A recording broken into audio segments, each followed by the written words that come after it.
தந்தை மகன் தூயாவியாரின் பேராலே ஆமென். எங்கள் எல்லோரோடும் வாசம் பண்ணுகிற தெய்வமே இறைவா, இந்த ஒரு புதிய நாள் உமக்கு நன்றி சொல்லுகிறோம். பாஸ்கா காலத்தின் 3வது புதன் உம்முடைய அருள் துணையை வேண்டி வருகிறோம். மே மாதத்தினுடைய 7ஆம் தேதி இந்த காலை வேளையிலே உம்மை அண்டி வருகிறோம் தெய்வமே.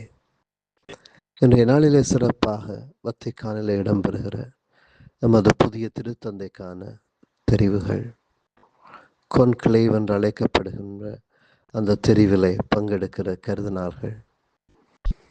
தெய்வமே இறைவா, நம்முடைய திரு அவையை வழிநடத்தக்கூடிய உம்முடைய ஆவியின் வல்லமையை அனுபவிக்கின்ற ஒரு திருத்தந்தையை நமக்கு தந்தருளும்படியாக உம்மை மன்றாடுகிறோம். உம்முடைய அன்பின் பிரசன்னம் அந்த கருதினார்கள் அத்தனை பேரோடும் இருக்கும்படியாக வேண்டுகிறோம். ஆண்டவரை நீர்தாமே எங்களோடு கூடவே இருக்கிறீர். இந்த நாள் பூராக மோடு பிரசன்னமாகிறோம். பல்வேறு துன்பங்கள் துயரங்களோடு வாழுகிறவர் ஒவ்வொருவரையும் ஆசீர்வதியும். ஆண்டவர் இன்றைய நாளிலே வேலை வாய்ப்பின்றி இருக்கக்கூடிய ஒவ்வொருவரையும் நினைக்கின்றோம். இளைஞர்கள், யுவதிகள், குடும்ப தலைவர்கள், தலைவிகள், தகுந்த வேலை வாய்ப்பின்றி பல்வேறு துன்பங்களோடு வாழுகிற ஒவ்வொருவருடைய வாழ்விலும் நீர்தாமே அருகிருந்து ஆசீர்வதிக்க வேண்டுகிறோம். அவர்கள் ஞானத்துக்கு கொடுத்தருளும், புத்தி அறிவை கொடுத்தருளும், நல்ல வேலை வாய்ப்பை தேடி கண்டடைய அருளை கொடுத்தருளும். அதன் வெளியாக அவருடைய வாழ்வும் ஒவ்வொரு குடும்பத்தினுடைய வாழ்வும் உயர்வடைய வரம் கொடுத்தருளும். சுயமாக பல்வேறு வாழ்க்கையின் முன்னேற்றங்களை காண வரம் கொடுத்தருளும்.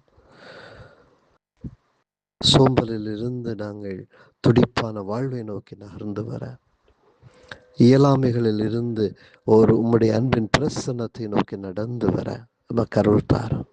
ஆண்டவரே, இன்றைய நாள் பூராக மோடு கூடவே இருந்து நம்மை ஆசீர்வதித்து புனிதப்படுத்தும். பல்வேறு பயணங்களை மேற்கொள்ளுகிறவர்களை ஆசீர்வதியும். பல்வேறு நோய்களோடு இருக்கிறவர்களை குணப்படுத்தும். குழப்பங்களோடு இருக்கிறவர்களுக்கு ஆறுதலை கொடுத்தருளும். ஆண்டவரே, நம்மோடு நீர்தாமே கூடவே இருந்து நம்மை ஆசீர்வதிப்பீராக. ஆமேன்.